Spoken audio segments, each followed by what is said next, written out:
Welcome back, everyone, to Story Time with Miss Jolene.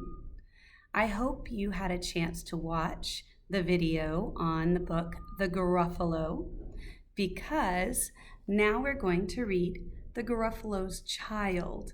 This is also by Julia Donaldson, and the illustrator is Axel Scheffler. Now, if you'll remember, these are obviously the same people that did the Gruffalo and also Room on the Broom. And so let's see what happens in this story. In the last book, remember that Mouse outsmarted all the woodland creatures that were his predators, but then he also outsmarted the Gruffalo. So let's see what happens with the Gruffalo's child.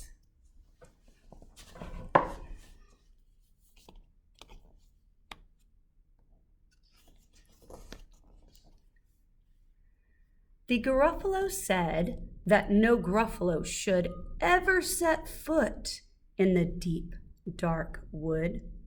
Why not? Why not? Because if you do, the big bad mouse will be after you. I met him once, said the Gruffalo. I met him a long, long time ago. What does he look like? Tell me, Dad. Is he terribly big and terribly bad? I can't quite remember, the Gruffalo said. Then he thought for a minute and scratched his head. The big bad mouse is terribly strong, and his scaly tail is terribly long.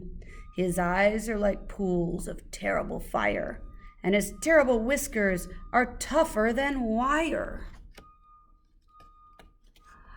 One snowy night, while the Gruffalo snored, the Gruffalo's child was feeling bored. The Gruffalo's child was feeling brave, so she tiptoed out of the Gruffalo cave. The snow fell fast and the wind blew wild. Into the wood went the Gruffalo's child.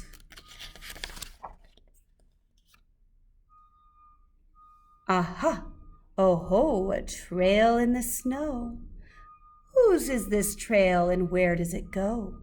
A tail poked out of a log pile house. Could this be the tail of the big bad mouse?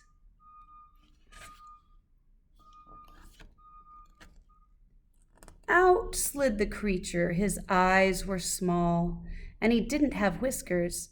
No, none at all. You're not the mouse. Not I, said the snake. He's down by the lake, eating Gruffalo cake. The snow fell fast and the wind blew wild. I'm not scared, said the Gruffalo's child. Aha! Oh, marks in the snow. Whose are these claw marks? Where do they go? Two eyes gleamed out of a treetop house. Could these be the eyes of the big bad mouse? Down flew the creature. His tail was short, and he didn't have whiskers of any sort. You're not the mouse. Too-hoo, not I. But he's somewhere nearby, eating Gruffalo pie. The snow fell fast, and the wind blew wild. I'm not scared, said the Gruffalo's child. Aha! Oh ho, a track in the snow. Whose is this track, and where does it go? Whiskers at last, and an underground house. Could this be the home of the big bad mouse? Out slunk the creature. His eyes weren't fiery. His tail wasn't scaly. His whiskers weren't wiry. You're not the mouse. Oh, no, not me. He's under a tree drinking Gruffalo tea. It's all a trick, said the Gruffalo's child as she sat on a stump where the snow lay piled. I don't believe in the big bad mouse. But here comes a little one out of his house.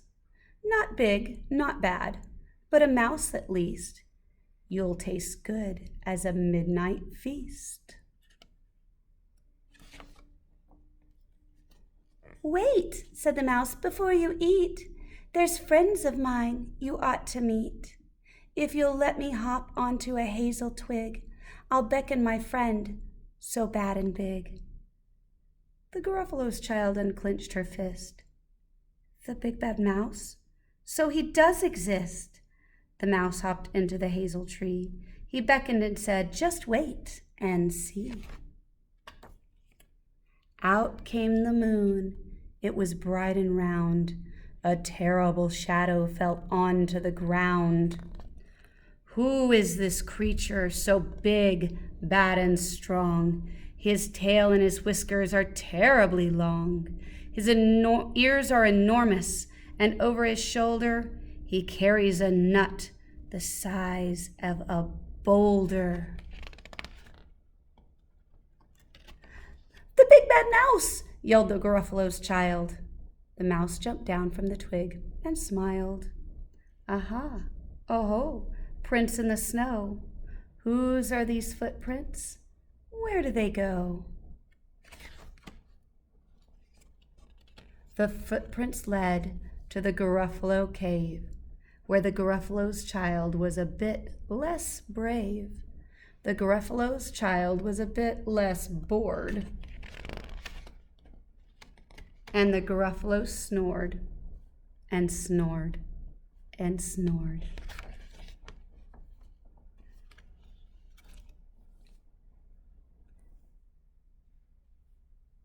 Thanks for joining us for another story about the Gruffalo. So, one of the things I really like about these books by Julia Donaldson and Axel Scheffler is that they have been made into short little movies too. So after you read the books, and you can look on, I know they're on Amazon Prime, I think they're on Apple TV and Hulu. You can look for each of these stories. I know at least the 3 that I've read are on there, and they have really great acting in them, like James Gordon as Mouse and Helen Bonham Carter as, one of the characters in the story. And so it's really neat that they actually get really strong actors to voice these characters. So we'll see you next time. Not you, Gruffalo. We read both of your stories. So you need to say goodbye.